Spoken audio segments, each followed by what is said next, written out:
Pekne vás pozdravujem už z polnočnej Číny.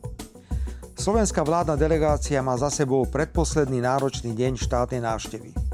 Samozrejme, že ani dnes sme sa nemohli vyhnúť štekajúcim psíkom na Slovensku, ale ja vás ubezpečujem, že návštevu Číny profesionálne ukončíme podľa plánu a dosiahneme všetky plánované ciele.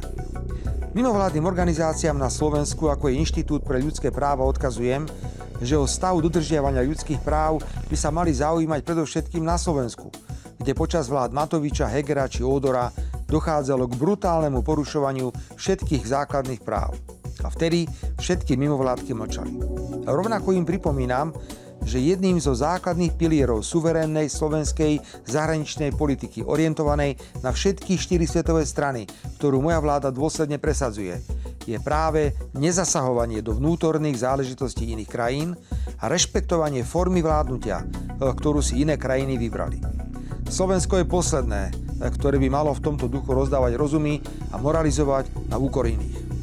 A dnes sa rozčertil aj poslanec Národnej rady za Sasku Juraj Krúpa, ktorému sa nepáči, že som mu vraj osobne pred cestou do Číny nevysvetlil, na čo slovenská vládna delegácia ide do Číny.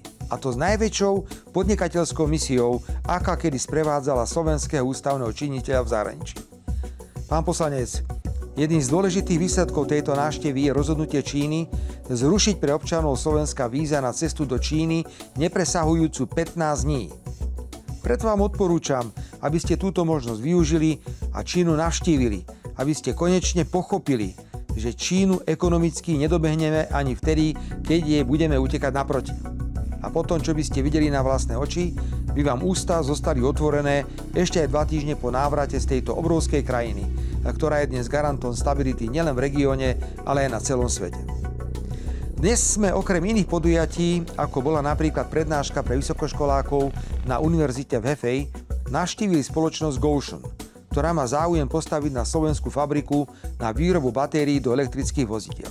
Ide o jednu z najväčších investícií v histórii Slovenska. Objem 1,4 miliardy eur, 1300 nových pracovných miest, vlastný vývoj, spolupráca s najvýznamnejšími automobilkami, najmä s Volkswagenom, ktorý priamo vlastnícky vstúpil do Gotionu. Ak sa nestane nič nepredvídané, stavebné práce začnú v marci budúceho roku. Okolo tohto investičného zámeru je veľa šumu. Sú aj ľudia, ktorí ho chcú zmariť.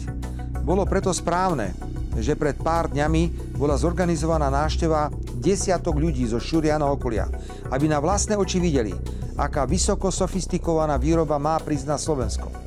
Dnes som si s viacerými ministrami prešiel oddelenie výskumu a vývoja a samotnú výrobu, ktorá vyžaduje takú mieru čistoty a sterility, že máte skôr pocit, že sa pohybujete v špičkovej nemocnici a nie vo firme na výrobu batérií do elektrovozidiel. Samotní producenti aut v Európe uznávajú, že v elektromobilite Čína predbehla Úniu o celú dekádu.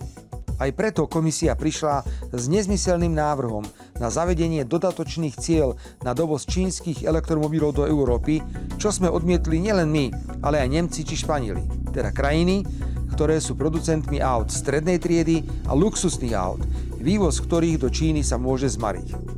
Ja osobne preto považujem túto investíciu za správnu pre Slovensko a užitočnú pre celú Európu.